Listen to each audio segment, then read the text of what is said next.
Sahana vavatu, sahano bhunaktu, sahaviryam karavavahai, tejasvinavadhitamastu, ma vidvishavahai.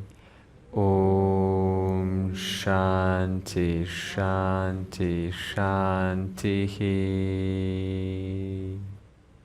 Krishna is so far pointing out methods by which we can relate to Ishvara, and he started off in verse 8 and 9 by stating Abhyasa Yoga. Abhyasa Yoga is consistent practice engaged over and over again. And this consistent practice is something that you deliberately bring your mind back when you find yourself deviating from the teaching. So whenever you're deviating or your mind's dozing off or it's getting sort of a little bit, distracted or tired, then you can train that mind. You can tell that mind, hey, listen, because it is a one-time opportunity that I'm listening and I want to maximize my time. I want to ensure that I capture the nuances and transform myself through this knowledge. Therefore, the mind needs this constant repetition and reminder to encourage the mind a little bit. Thereby, don't just let your mind sort of doze off and just go along with the pattern. There are times, I tell you, when the person can doze off, and I tell you, one little thing happens and instantly you're switched on. It's just a matter of finding what it is. So it's not like the mind is, tired or it can't really get this knowledge, but there's so much more that is going on underneath the surface. And things like, as I said, making this knowledge relevant or helping yourself just to, sit and pay attention. All of these things are possible to help yourself. It's possible to bring this knowledge, maybe on the phone. I have notes. And I put top 10 notes that really touch me at the core. And whenever something that I hear from anyone, no matter what teacher, and it really strikes, it stands out, it's like the highlight of the whole teaching, I put it in my notes. And I put little headlines on the notes. When I feel a little bit down, and then I put 10 things, little to-dos there. When I feel a little bit disconnected from somebody, a person, how do I quickly reconnect? The reason this is important is that everyone has a strategy how to deal with the world. You have a strategy for reconnecting with a loved one. You have a strategy for reigniting your passion. You have a strategy for bringing forward that curious person in you who wants to absorb like a sponge. You have that strategy and you have to discover that strategy. And the only way to discover that strategy is to pay attention of those rare things that work like crazy well. The moment you discover it, instantly write it down. We run through this life by going about our business, but the problem sometimes is that we do not know how to operate this machinery. Yes, there are manuals, general manuals, but there is also your name manual. And your name manual is so much more potent than the general manual. Therefore, to construct you manual, your machinery manual, we need to take these notes down. When I feel intimidated by some authority person, how do I look at this situation? I have that on my phone too, because I used to feel intimidated when I saw swamis and I saw these big figures. And I thought this is not right because they are a human being like anyone else. They have the same organs. They have the same, kind of things, likes and dislikes. They come from the same background. They also have their little, quirks here and there. They also have their, kind of cultural values that are not entirely keeping with reality. They also explain, sometimes they skip over things that I could, explain a little bit better. They're like me. They're like anyone else. They also have their little, ignorances here and there, in some areas not. They also have, just like me, sometimes they're situationally very confident in class, but not in other areas so much. And I remind myself this. And I'm like, wait a minute. This person is just like me. I'm not doing this to criticize. I'm doing this to relate to the person, because my strategy is to reconnect. Reconnecting is the reality. Connection is the reality. Distance, isolation is not the reality. That is my own stuff on set coming through. Therefore, again, do I have a custom person manual because of which I'm able to quickly look up that note and look at the strategy, what to do when I am criticized? How do I look at this? Instant. I know because it's in my notes. Recognizing this person is coming from his or her own distortions. Number two, I know my value. Let me remember my own self-worth. I am a man of so-and-so age. I have qualifications. I have skills. I'm a hard worker. I am giving. I give, so much of my time and effort. I care about people. I nurture people. Instantly, that I look and I remind myself, wait a minute, I have value. And I'm not going to let this person override my value. Now, you need that, because the last thing we remember is this very thing that you need when somebody is in your face. Therefore, you need this reminder. And slowly, slowly, by magic, I tell you, this starts to grow on you, and you become a very refined instrument. And that is a very nice thing to see, how your instrument starts to respond in this from power, from fullness, from righteousness, from a sense of ethics for what is to be done, rather than from smallness, from conditioning, from I'm not good enough. This has to change. This will change. My students will change. I expect change. Otherwise, I wouldn't be doing this. I want positive change. I like to see my students shine. I am committed to this journey. And I want everyone else to be committed. If you're not committed, I'll be committed for you. Because I'm so driven, so committed, so dedicated that there's no stopping.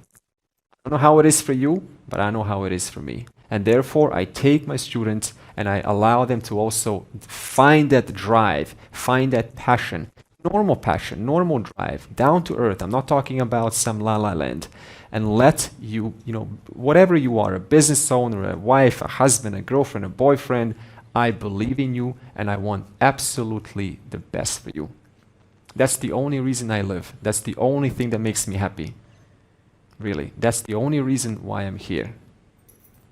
Therefore, this is my duty as a teacher, and it's my love also for you. Now, Krishna then proceeded by stating that if it's not easy to do this, to bring your mind actively back again and again, then at least say, hey, I am giving my action to the society, and that very society, whoever is in that society, whether it's your family or people that you don't know, that very society is Ishvara. Therefore, you're providing your services to the Lord. And that helps you to sort of, as I said with the temple, what am I doing? I am contributing, building bricks. This is okay. Second of all, I'm building a temple. This is also okay. Third, I am facilitating the connection between man and God. One activity, different meaning entirely. This is what it means to find meaning in what you are doing, to the point where you are just naturally driven to give your best. And it's absolutely possible by refining this instrument, by discovering your strategy. Then he said, if that is difficult, no problem, because then at least when you put your effort out into the world with sincerity, you will receive a result. When you hug your partner, when you kiss, when you call someone up, you don't know really how they're going to reply, what they're going to say, whether they're going to approve or disapprove or give you validation or not. That is okay, because they also have their own thing. They're also going through their own life, their own trajectory. And sometimes they're just not available to give you that kind of love that you're seeking in that moment. That is a possibility. Therefore, you got less than you wanted. But it doesn't matter. It's not the end of the world, because there is always a next time. And by knowing this, I don't have to take these results so personally, so kind of in a way that is about me, but rather people are people, and no one's ever going to be perfect, and I cannot expect to receive the world giving me what I want every single time. It is just not realistically possible. Therefore, we have to be ready for a certain amount of impact that is not sometimes pleasant, whether in your family or in your business or with your employer or the manager or whoever it is. And my question is, when you get less of or opposite to, do you have a strategy how to deal with that? I want you to find that strategy out.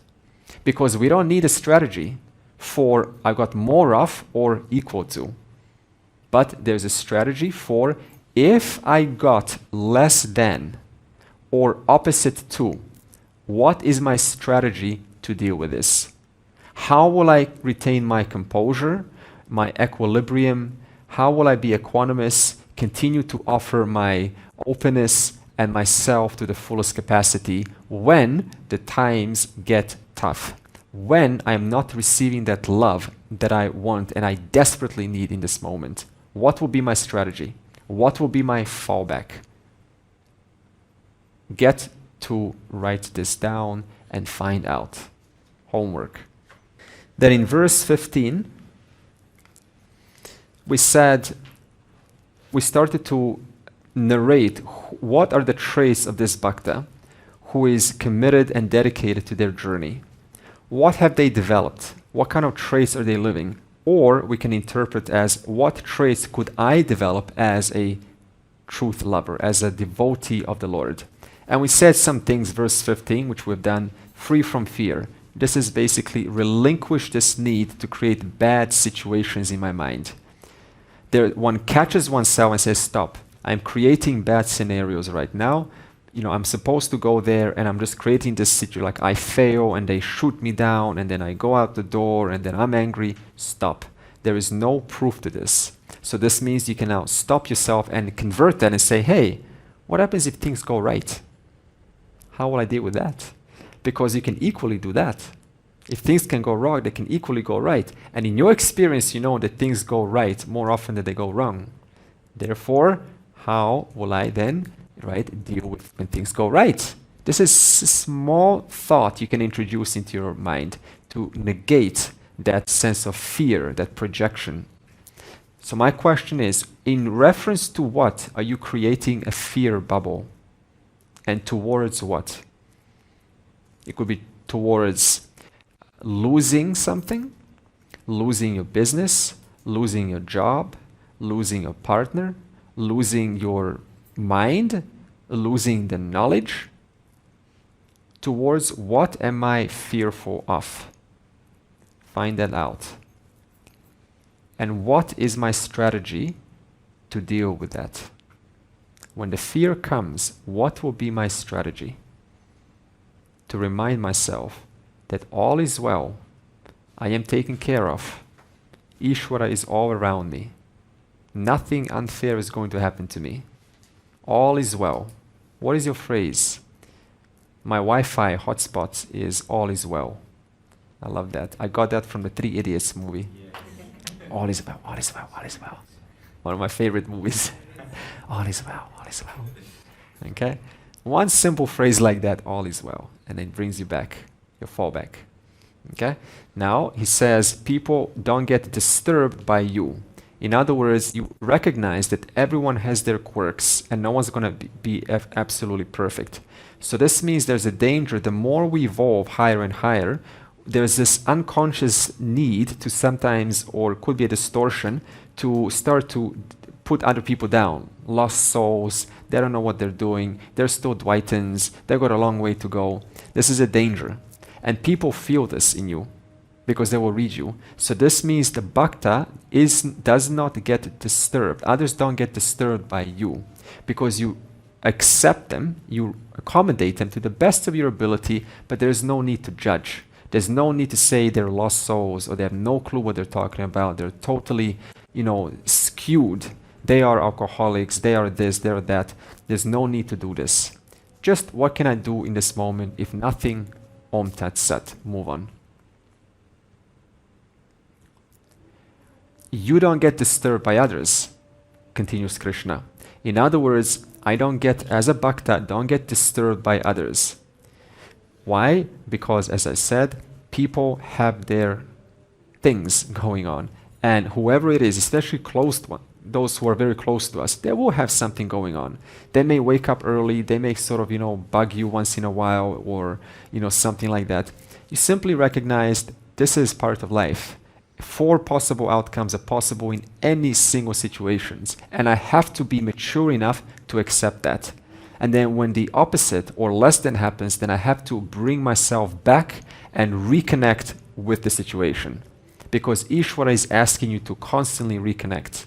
That is the way to live. Am I reconnecting? Have I reconnected? Am I disconnecting? If yes, where? At what level? At the emotional level? At the intellectual level? At the psychological level? At what level am I disconnecting from myself and from my, object of desire that I am working with? Therefore, reconnecting back to yourself with the situation. That was verse 15. Then verse 16 continues. Anapekshaha shuchihi dakshaha udasinaha gatavyataha sarva arambha parityagi yaha matbhaktaha saha me priyaha. So let's go one by one. The one who has no dependence. This means that everyone is the center of one's own life. This is how it is. So this means you are ultimately the center of your own life. Now, the moment we start to relinquish that center and start to give it to somebody else, then we start to lose basic skills. As I told you an example of a couple who, the woman, she's the bubbly type, and the man is sort of the more quiet, passive type. And I recognize the pattern is such that she always takes over, and the man just sort of, hangs out, the husband in the background, and is the quiet type. And I notice how many, basic skills, like there's no lack of communication, lack of dealing, lack of interacting, lack of taking initiative, lack of leadership. So all of these skills were slowly, as far as I can see in my understanding, were slowly diminished due to the lack of making the other partner, the other spouse, the center of attention. So this means it's very easy to start to do this because we're very comfortable in a relationship, for example.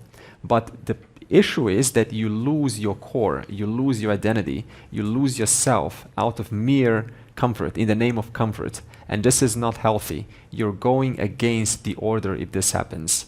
Therefore, I don't wish to lose my basic skills. I don't wish to lose basic decision-making, leadership skills. This is a prerogative to enjoy, to have. I don't wish to lose basic communication skills.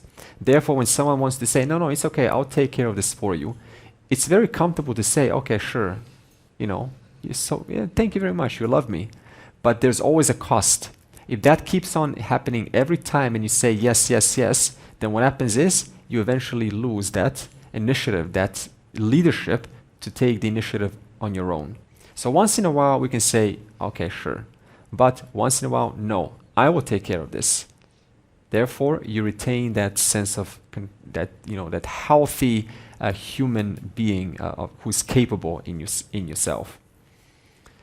One who has no dependence. In other words, another is objects simply lose capacity to hook you. Before, objects had the power to hook. Now they lost their capacity to hook. Why? Because you recognize there is a fullness in you. You recognize your fullness. Therefore, you can still enjoy things, but a certain power and a strength is in you. And it reminds you that ultimately outer objects are not the source of joy. Not even a child. Even your own child. I know it sounds hard, but even your own child is not the source of joy. You are the source of joy. This is to be reminded, remembered over and over again. I happen to be connected to my child. I happen to be connected to the situation owing to our karma. But it doesn't mean that they are the source of joy.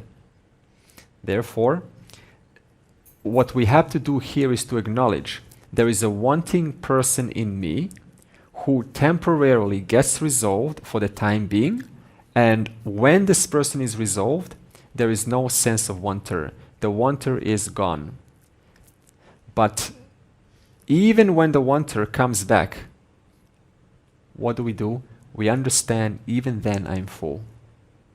I am as though covered by the wanter, but I'm not actually covered. See the difference? Fullness is gone. I am now as though covered by, right, smallness and insecurity. Not actually. For the unwise person, that sense of union, that happiness is gone. Oh, I need more. I need more. I actually lost it. And Advaitin, I have not lost it.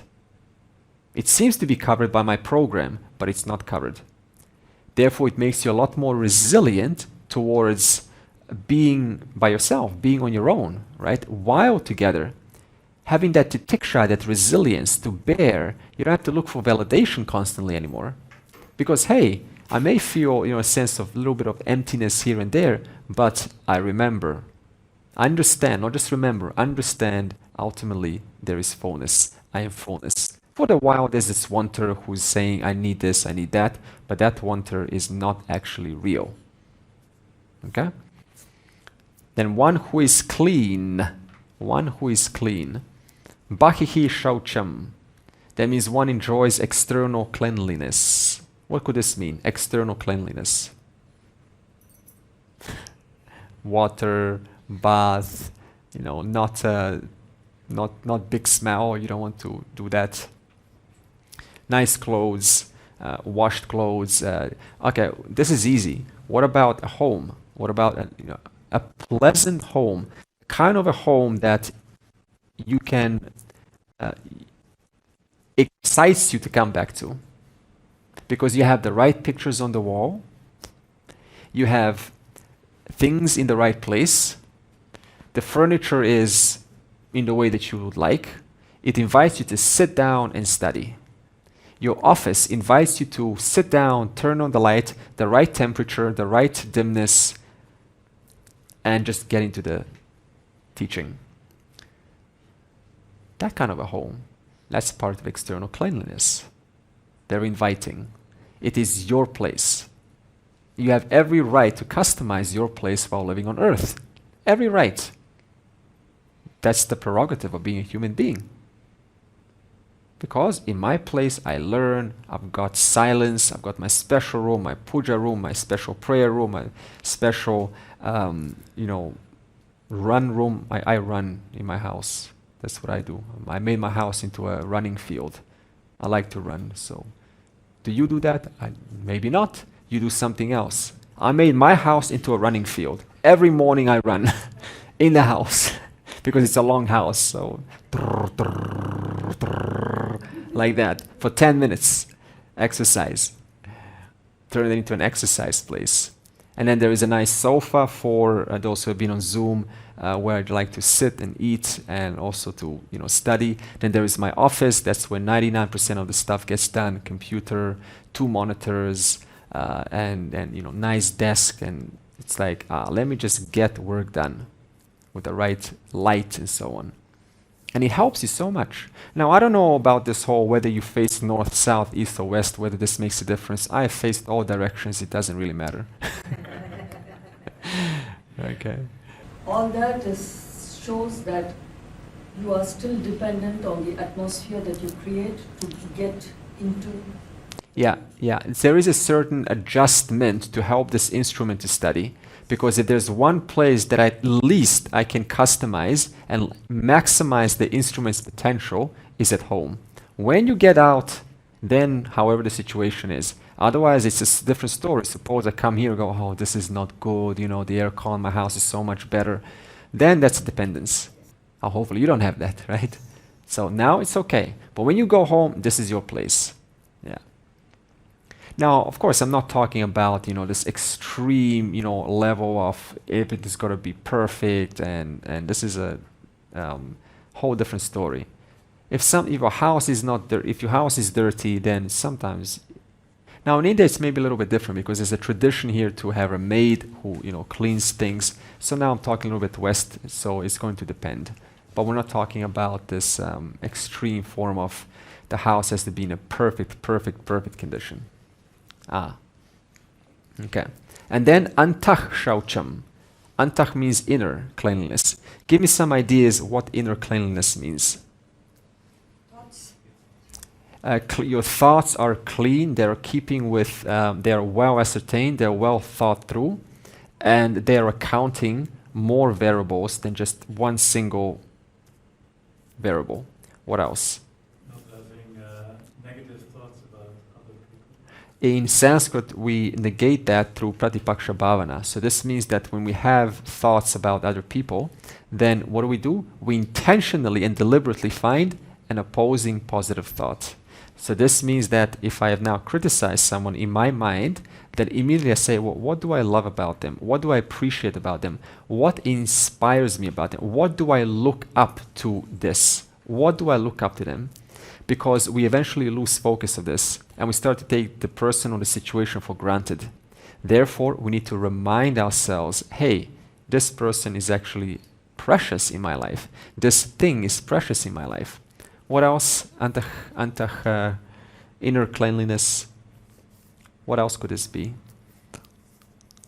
No hatred, no jealousy. Yeah. At least minimizing it.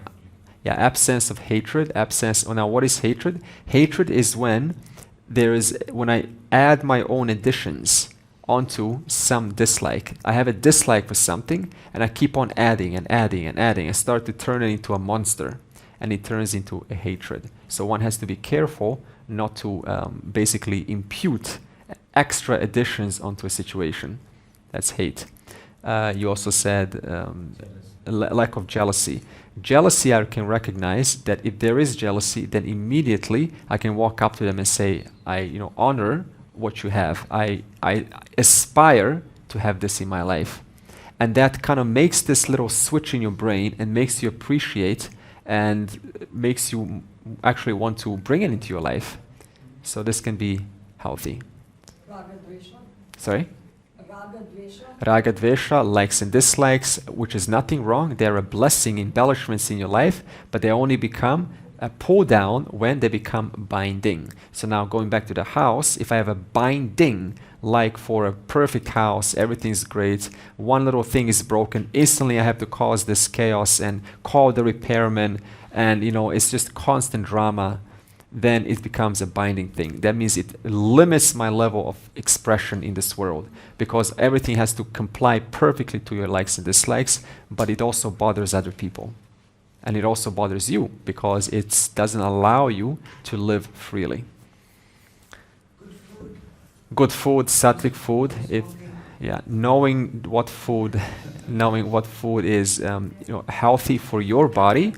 I don't necessarily have this idea of have whatever vegetarian or not. This is your thing. I'm totally not into recommending. As long as it's working for you, giving you energy, allowing you to concentrate, this is your food. Because every body, physical body, has a different call for nutritional value, and that is bestly known by your own body. So on top of this whole health industry, which is $1 trillion industry, right? The cheapest advice is just look at your own body. It's the ultimate pharmacy. It's the ultimate indicator of what is needed. There's no need for this, health once in a while. Food is food. Energy, protein, basic nutritional value. You know best. We'll leave it at that. Inner transformation, what else? Praying. Prayer, meditation. Prayer brings Ishvara into my life. It also affects unknown variables, which increases the chance of good things coming into my life. There's no guarantee, because it's just one of the many variables. Many variables will dictate what comes back to me. But prayer adds one more favorable cause that affects what will come to me. Therefore, to pray and to demand Ishvara to give me, that is not working with the laws. To pray and to recognize I'm affecting, but there is no expectation, you're now working with the laws. That's the difference between what we call adhikari, one who has educated themselves, and one who is just sort of praying and begging and asking for things. Because if someone's got cancer and you start praying, no amount of prayer is going to reverse that. because the causes have already taken effect too much. But if it's at the beginner stages, then potentially I could affect here and there. Therefore, you're working with the causes. Okay? And then, so one who is clean, inner cleanliness, outer cleanliness. Gratitude, recognizing what and reminding myself that I have so much opportunities and potential given to me. And again, it removes this judgmentality and self-criticism. Self-criticism comes when I look for faults in me, and gratitude negates that. That means I'm so grateful that I'm trying, that I'm doing all I can, that I have the time, the energy, the effort, the enthusiasm to stand and learn and to be a good person and to follow ethics and to follow this knowledge and to try to understand. So you are helping recognize your own value. That negates this whole finding fault in oneself called self-criticism. Okay? Inner cleanliness. Thereby we can also reframe a situation when something happens that is unpleasant. Then what is the way out of this? Then you look at and you ask the question, what else does this mean? What else could this mean? How else can I look at this from a different angle to understand it a little bit better? That means if something happened, right, someone said something to me, and I took it personally, then let me look at it from a different angle. Maybe they are having a bad day. Maybe they have, some kind of a personal thing going on, and they just project it onto me, and I happen to be right in their proximity. Maybe someone hurt them today, and they just sort of lashed it out on me. So these are different reframing techniques to recognize the situation from a different perspective, and therefore to unload the sense of hurt. The one who is neutral, Gatavyata. When Duryodhana asked Krishna for the army, Krishna responded and gave him the army. What happened before that moment? Duryodhana had a discussion, or not a discussion, a quarreling session with Krishna, saying no to Indraprastha, no to villages, no to the houses. He says no, no, no. Krishna walks out. He said, I've done all I could, I've negotiated, now I'm not holding any more grudges because this is Duryodhana's fault. This is not his fault, this is his ignorance, this is his quirk, this is his lack of, it's his ignorance. Krishna let it go. He remained neutral. That means the moment something happens, Om Tat Sat, let it go. I remain neutral to the situation, neither liking it nor disliking it. Because when I'm neutral, I remain available to look at a situation objectively. Neutral. Another thing that we can do to remain neutral is to recognize this is just one of the many perspectives. Suppose you and I are having a quarreling session, right? We a little bit disagree about things. What is my default strategy to reconnect with you? Simple. This is just one of the many perspectives. Maybe she has a perspective that I will only discover 1 year from now. So let me not be so rigid about protecting my perspective. Let me consider it. Therefore, I see you as one of the many perspectives. And maybe I am yet to mature enough to see that perspective myself 1 year from now. Therefore, immediately I reconnect with you. The moment I have this thing, no, my perspective is more right, I've taken more time to ascertain my perspective. Do you have any idea how long I've been thinking about this? I've disconnected from you. And that hurts. That's an indicator I have disconnected. Reconnect. Given up initiation of action. Given up initiation of action. This is a little bit confusing, isn't it? So what, how do I give up action? I can't give up action as a bhakta. But if we look at the implied meaning, it means that I've given up this need for constant self-satisfaction. Actions always going for artha kama dharma, artha kama dharma. Rather, my actions are in the name of, for the sake of, moksha, coming closer, relating to Ishvara. Once in a while, you can spoil yourself, this and that. This is all fine. After all, Krishna used to steal butter once in a while. Mischievousness, right? Once in a while. Playfulness. But for all sakes, I return back to what is to be done. Therefore, actions are for the sake of dharma. For moksha. And then he says, one who is beloved to me. One who is beloved to me. I mean, everyone's beloved, but in this context, the one who actively realigns their life to relate to Ishvara. Whenever one slips, the moment you realign, you are beloved to the Lord.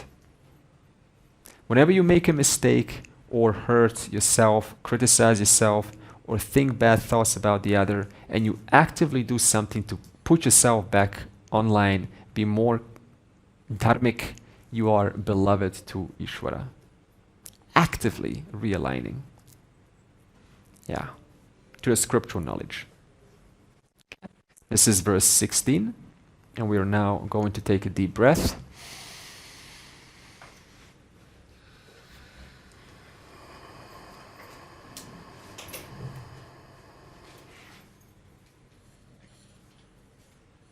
Okay, next verse, 17. Yaha na harshati na dveshti na shochati na kankshati. Shubha ashubha parityagi bhaktiman yaha saha me priyaha. So let's go one by one. The one who doesn't get elated. Na harshati. So this means that my artificial stories have reduced. How do you get elated? Like, how do you really get elated? What does it mean? Elated, that means Euphoric, overexcited. overexcited, yeah. So this means that I keep my stories under control, because there's a tendency to kind of create this romance in our mind and say it's going to be so good when I come here, it's all going to work out. I'm going to meet someone, and we're going to be friends forever, and I'm going to go home, and I'm going to be changed, and everyone's going to love me now. There's going to be a halo around my head, and everyone's going to see it, and, I'm never going to get angry again. This is all romanticizing. So this means I don't allow to create stories. I guarantee you, when you go home, things will return to normal. We can accept that right now. They will return to normal. Therefore, I take away these stories right now and think of better reasons to be elated. Look at this. What are better reasons to be elated? I'll give you one of them. I am never outside of Ishvara's order. I cannot go out of existence. Ishvara cares for me. I am always safe. I and Ishvara are one. Ishvara is always supporting me. Write down, what reasons do I choose to be elated by?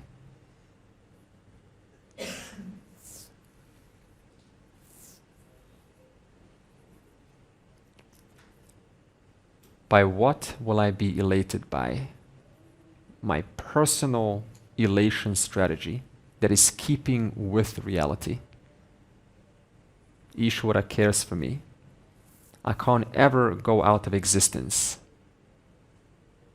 I'm always safe. Ishvara is fair. Ishvara is always putting me closer to Him every day. I am forever. I can't die.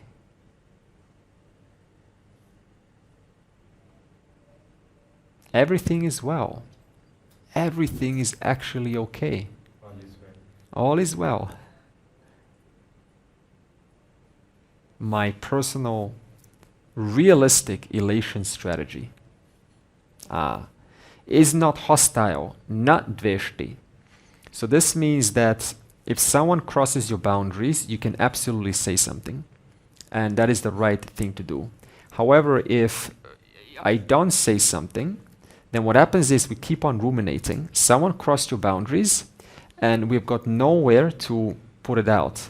Now, this rumination is a feedback that I have not done the right thing before. I should have said something.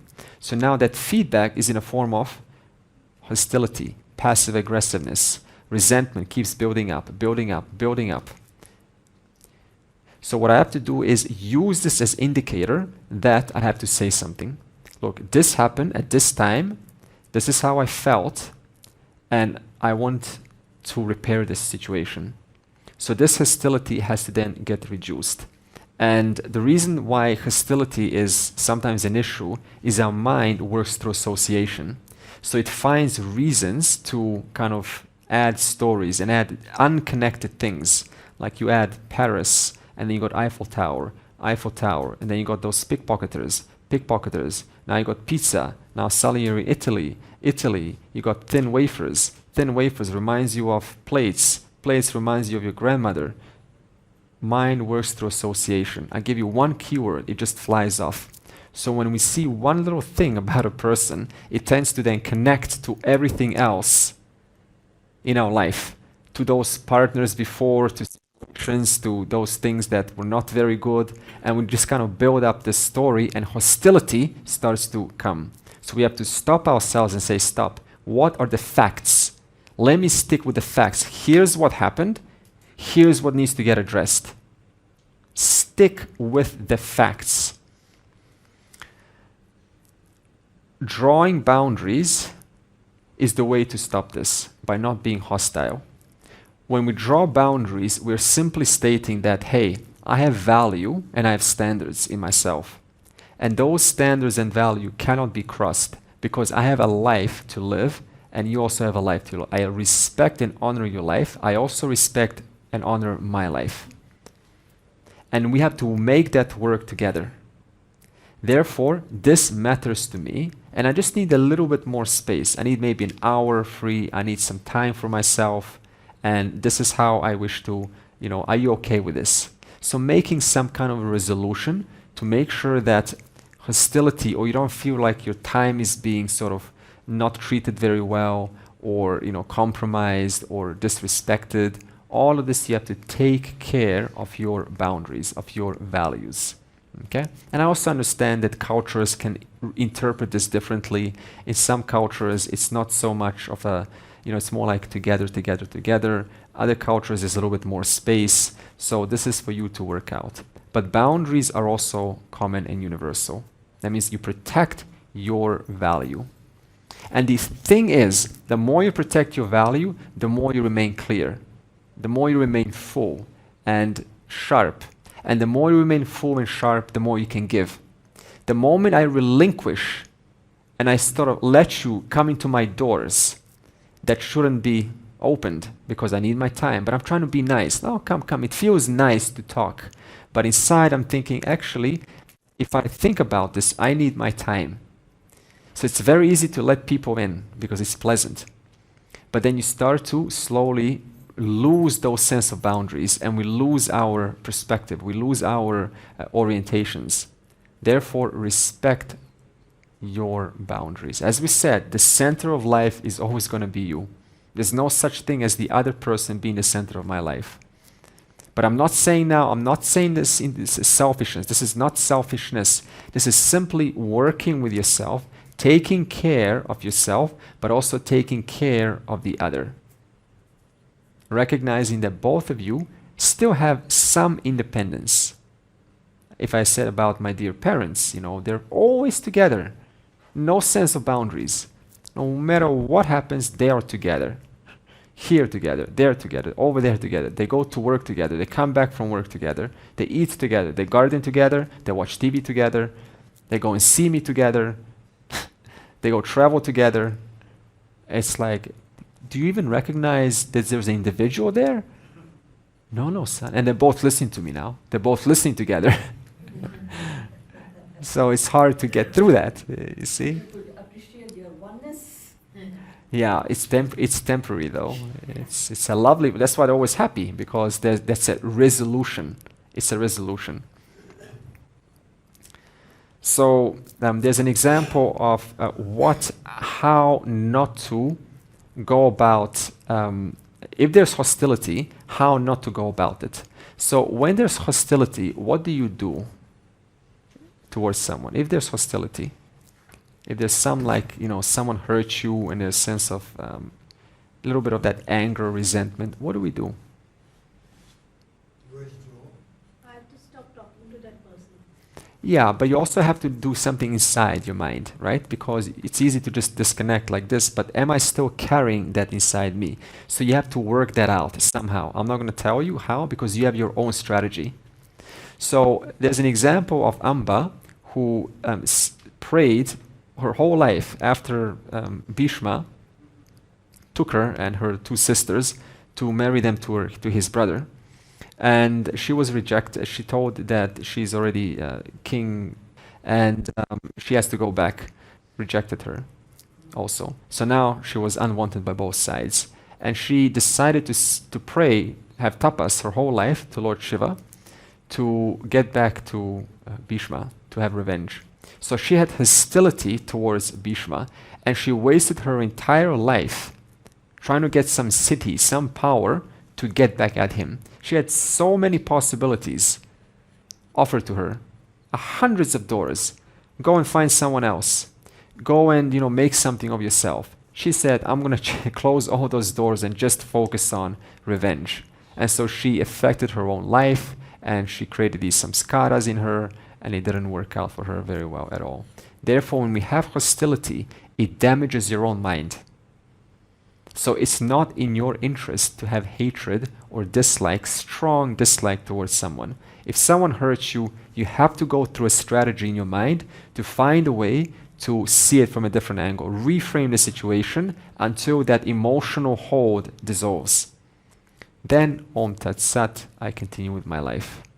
We cannot afford to be hostile towards politicians, no matter who they are in this world, because that too ends up being a load on your mind. The one who does not grieve, nakangshati.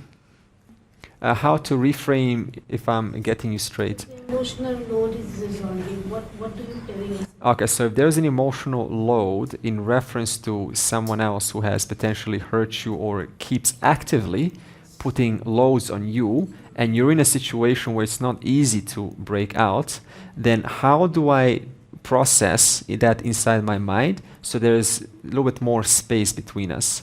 How do I reframe that? Well, there are several ways. First of all, if this person is close to you, then I have to have an honest communication with them because it's easy not to say something. But if this person keeps putting a load on you, they also very much understand what they're doing and they don't find it pleasant. They're just not able to communicate it. So by you not saying something, you're not giving anyone a favor. You're allowing this person to continue one more time, just as Kauravas were allowed to do what they did. So now you're also saying that, hey, you can feel painful, feel the pain, feel the pain. Every time I allow the other to feel the pain, I also feel the pain. That's because I'm not setting boundaries, number one. So boundaries verbalized have to be assertively stated, gently. We call this priyamvadam. If you're just going out of nowhere, I know how it is with relationships. If you just suddenly out of 30 years of marriage start to say something, it's just gonna, blow up. So I have to approach the situation gently through questions. That is one strategy. Ask innocent questions that are guiding the mind in a manner to start to reflect on other possibilities. Have you thought about this? Look some examples on, you can do a little bit of AI examples. Take on a role of a professional psychologist, a CBT expert, and give me some example questions that I can ask this person to help change their perspective and to help me reframe the situation to look at it in a different way. Or some, professional relationship counselor, and you say, give me 10 ways to reframe this, 10 ways to look at this according to professional scientific studies. And you will be very surprised how you will get solutions. Use these things. Now it's easier than ever, really. I hope you don't have anything against AI. No. It's just simply collecting data, So going back to this question, how do I reframe?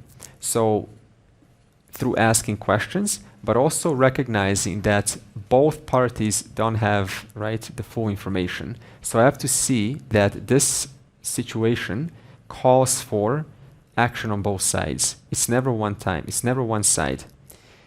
If I just do something and the other one doesn't want to participate, then you have to come to a situation where both come to some communication. Otherwise, if you just do one thing and the other, right, doesn't do anything, no change is going to happen. Both have to be involved in the situation. That is the point of relationship. The one who does not grieve, na kankshati. So sometimes big or small events, it doesn't matter how big or small they are, they tend to create a little bit of sadness, right, in our life, or whatever it is, end of a chapter, a breakup, a movement, change of, right, friend, your friend goes away or something. Big or small situations, they bring up this sense of sadness. Now this sadness can become overloaded with depression. Depression is when we start to add additional stories and meanings onto something. That means here's what it means. Here's what it means. Here's what it means.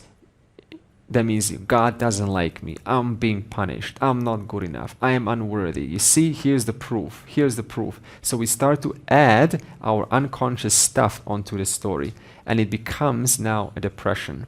And depression is something that is hard to get out of. It's not an overnight thing. It has been built for years.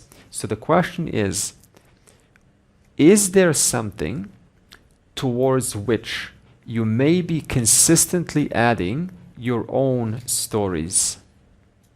Is there something towards which you may or may not be adding your additional stories and meanings on a consistent basis? If there is, what is it? What is it? And towards what? For example, the world. The world is a bad place. You know, the politicians are bad people. They're all corrupt. Really, have you actually worked in the government? It's not black or white. You can't just say people are corrupt. In some sense, there is distortion. In other cases, there is clarity. No one's got all the facts. When distortion and clarity gets added, you have the political system. But I cannot say it's all corrupt. So is there something towards which I keep on reinforcing my stories onto it? I keep on building it up. If it is, that's a distortion. It needs to be cleared out. Towards Ishvara, maybe Ishvara is some entity because it's a big notion that we have in our society. Is there something towards which I keep on adding unconsciously my own meanings, my own interpretations? That needs to be discovered and stopped. Catch yourself. What story do I keep on saying again and again and again and again? Because every time the story gets said again and again, it produces the same kind of results. The same kind of results, I have to then deal with the same kind of consequences.